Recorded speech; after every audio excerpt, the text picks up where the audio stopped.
Right now, you're making a choice. You decided to click on this video. Maybe you were scrolling, saw the title, and thought, this could be useful. Maybe you're familiar with Mises and wanted to see how praxeology applies to daily life. Or maybe you're trying to understand economics more deeply, and someone told you praxeology is where it starts. Whatever your reason, you acted. You had a goal, gaining understanding, killing time, building competence, and you chose a means to pursue it. You selected this video over infinite other options. That's praxeology in motion. You just demonstrated it. Here's what most people miss. Praxeology isn't some abstract Austrian method you learn about. It's the structure of how you already think and act every single day. Ludwig von Mises didn't invent purposeful action. He formalized it. He gave you the vocabulary to dissect what you're already doing. And once you can name it, you can see it everywhere. In your coffee routine, in your career choices, in policy debates, in market prices. This video is a tutorial.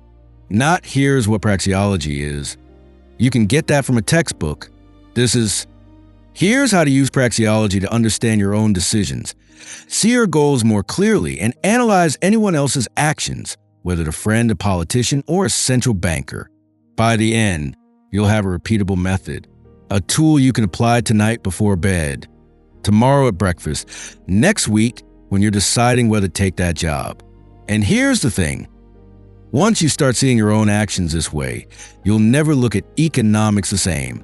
Because if you can decode your morning coffee decision, you can decode inflation, interventionism, and the business cycle. It's all the same logic. Let's begin. Now, to understand what we're working with, let's define our terms precisely. Praxeology is a logic of purposeful human action. That's the one-sentence definition Mises gave us in human action, and it sounds simple, but it's doing a lot of work. Let's break it down. Action means behavior directed toward a goal, not reflexes, not purely biological responses. Action is you choosing to do something because you prefer one state of affairs over another. When you drink water because you're thirsty, that's action. You prefer not thirsty to thirsty, and you use water as the means to get there. When your heart beats, that's not action, it's automatic. Praxeology doesn't study heartbeats, it studies choices. Purposeful means you're trying to achieve an end. Every action is future-oriented.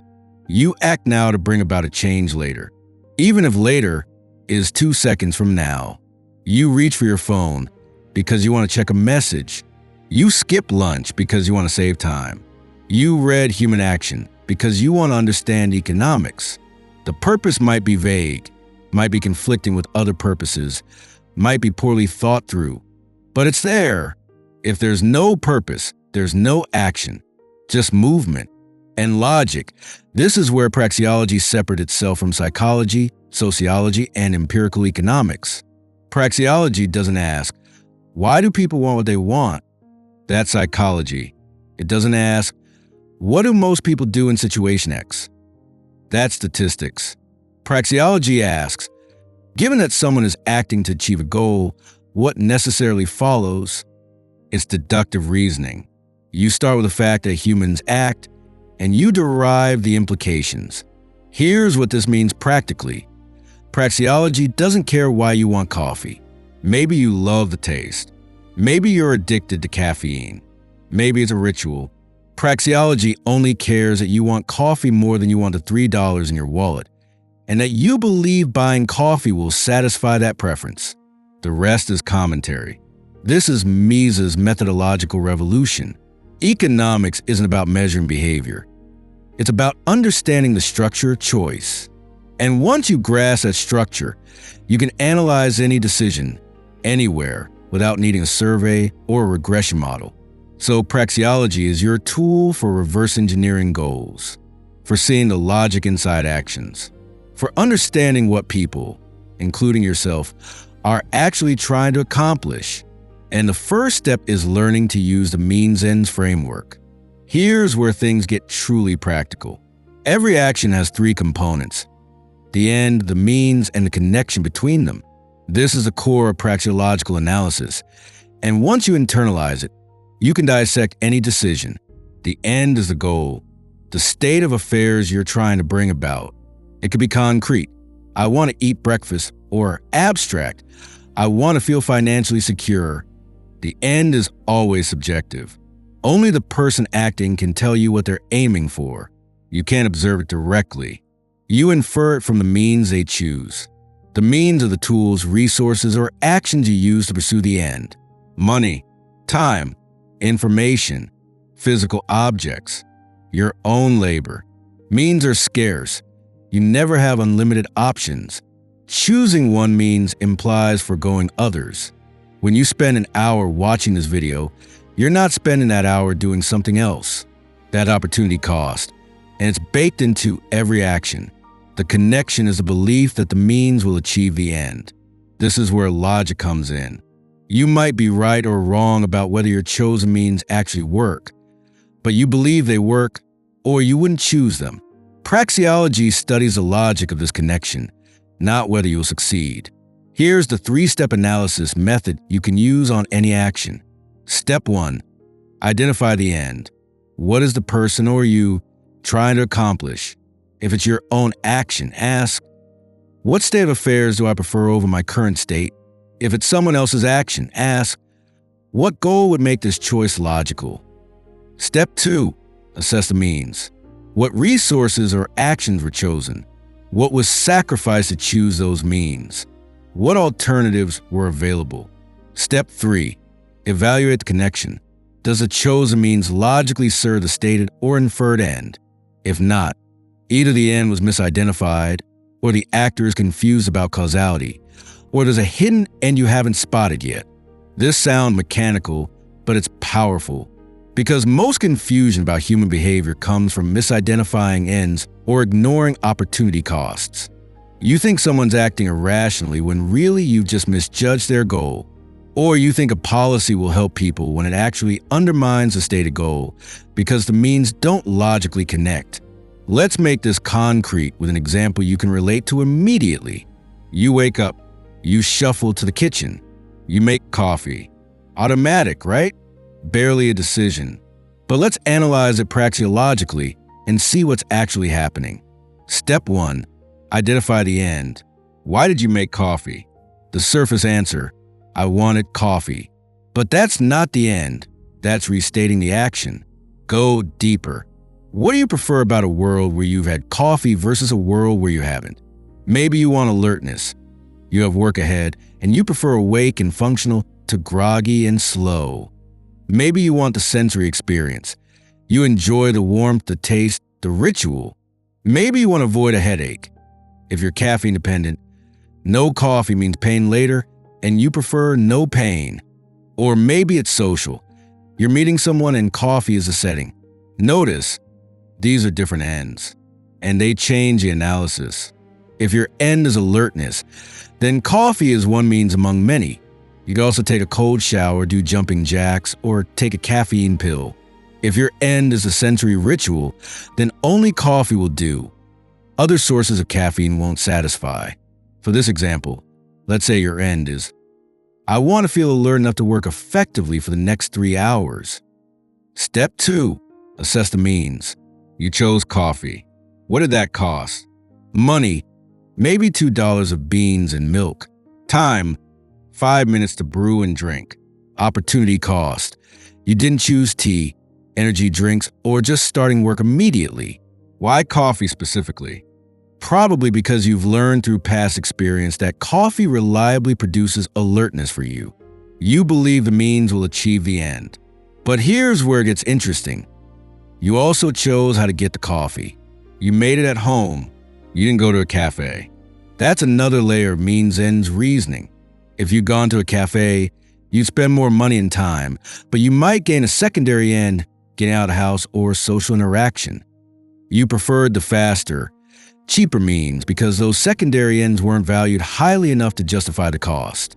Step 3. Evaluate the connection. Does coffee logically serve the end of alertness for 3 hours? Based on what you know about caffeine, yes. It's not guaranteed.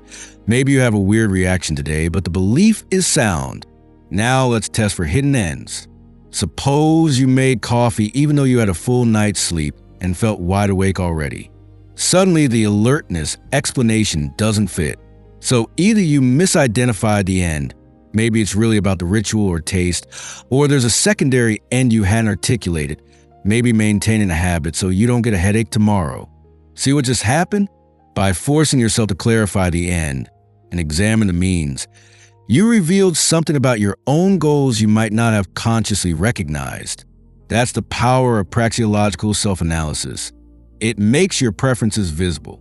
And this applies to every decision, not just coffee. Let me show you how to generalize this method. Here's a repeatable framework. Before bed tonight, pick one decision you made today, anything big or small, and walk through these questions. Question 1. What was I trying to accomplish? Don't settle for surface answers. I want to check my phone isn't an end, it's a restatement. Why did you want to check it? Were you bored and seeking stimulation? Were you anxious and seeking reassurance? No bad news? Were you hoping for a specific message? Push until you hit the actual preference. I prefer the mental state of knowing what's happening over uncertainty. If you're analyzing someone else's action, say a politician's decision, ask, what goal would make this choice logical from their perspective? Don't assume their stated goal is the real one. Look at the means they chose and infer backward. Question 2. What did I give up to pursue that end? Every action has opportunity cost.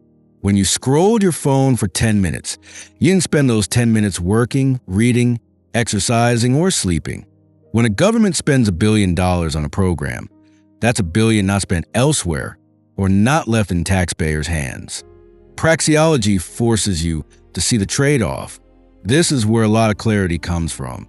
You might realize, I spent 30 minutes pursuing a low-value end, scrolling, and sacrificed a high-value end, finishing that project. My means ends reasoning was poor. That's not a moral judgment. It's a logical observation. You acted, but your action didn't align with your deeper preferences. Question 3. Did my chosen means logically serve my end? Sometimes the answer is yes. You wanted alertness. You drank coffee. You got alertness. Means matched end. Success. Sometimes the answer is no. You wanted to save money, but you bought something on impulse. The means, spending, directly contradicts the end, saving. This reveals either confusion, you didn't think it through, or a hidden end. The emotional satisfaction of buying was the real goal, and saving money was secondary. And sometimes the answer is, I believed it would, but I was wrong about causality. This is huge for understanding interventionism. Politicians say, we want affordable housing, so we'll impose rent control. But rent control reduces housing supply, making affordability worse. The means doesn't serve the end. Either they're confused about economics, or their real end isn't affordable housing. It's political popularity or control. You can apply this framework to career decisions. I stayed in this job because I want financial security. But does staying actually provide security, or are you sacrificing skill development that would create more security elsewhere? Spending habits. I bought the subscription to save time. But do you use it? If not, the means spending money didn't serve the end. Time savings. You wasted both. Relationships. I avoided that conversation because I wanted to keep the peace. But did avoidance actually preserve peace? Or did it create resentment that will explode later? Political beliefs. I support this policy because I want to help the poor. But does the policy logically help the poor, or does it create unintended consequences that harm them? This method doesn't tell you what your goals should be. Praxeology is value neutral. It just shows you whether your actions align with the goals you claim to have. And that clarity is transformative. What about impulsive actions? You might ask. Even impulsive actions are purposeful. When you snap at someone in anger, you're acting to relieve emotional tension. The end is discharge this feeling, and the means is verbal outburst. You might regret it later because it conflicts with a higher order goal, maintaining the relationship. But in that moment, you prefer the release. Praxeology doesn't judge, it clarifies. You can then ask, do I want to keep prioritizing short-term emotional release over long-term relational harmony? That's a values question. But at least now you see the trade-off clearly. Now, here's why this matters beyond personal development. The connection to economics is direct. Every market transaction, every price, every entrepreneurial decision is just scaled-up individual action. The same means ends logic applies. When you buy a loaf of bread for $4, you're saying, I value this bread more than I value $4. The baker is saying the opposite. I value $4 more than this loaf. You both act to improve your situation. The trade happens because your ends differ. That's the foundation of market coordination. When you analyze your own coffee decision, you're training yourself to see opportunity cost, subjective value, and causal reasoning. These are the same tools you need to understand why minimum wage laws create unemployment. The means, price floors, don't serve the end of helping low-skilled workers. Why inflation redistributes wealth. New money enters the economy at specific points, benefiting early recipients, and why central planning fails. Planners can't identify everyone's ends or calculate the best means without market prices. Mises built his entire critique of socialism on praxeology. The economic calculation problem is a means-ends problem. Without prices, planners can't know if they're using resources efficiently. They don't know which means serve which ends. They're flying blind. And the Austrian Business Cycle Theory is a means-ends analysis of credit expansion. Artificially low interest rates signal to entrepreneurs that long-term projects are sustainable, the means.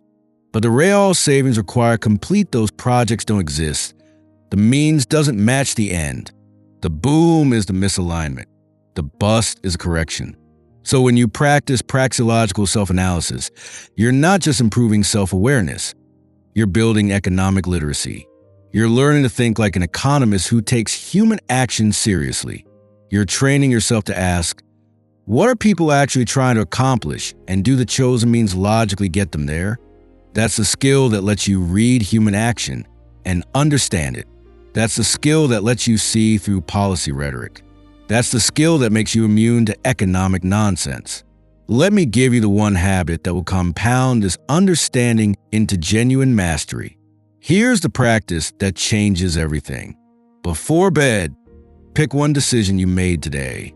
Anything. What you ate for lunch. How you responded to an email. What you bought. How you spent your evening.